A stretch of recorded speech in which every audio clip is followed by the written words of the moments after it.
বলে দেখতেছে, নিজেকে কুকুর বলে দেখতেছে, নিজেকে শুকর বলে দেখতেছে।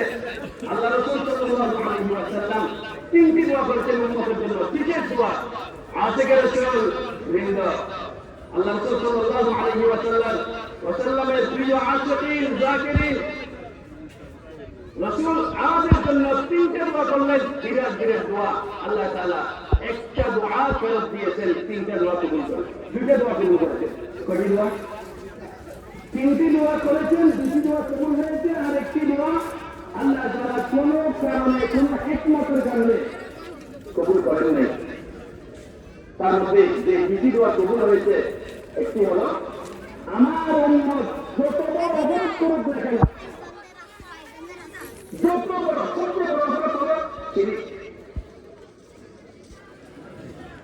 সবচেয়ে বড় অপরাধ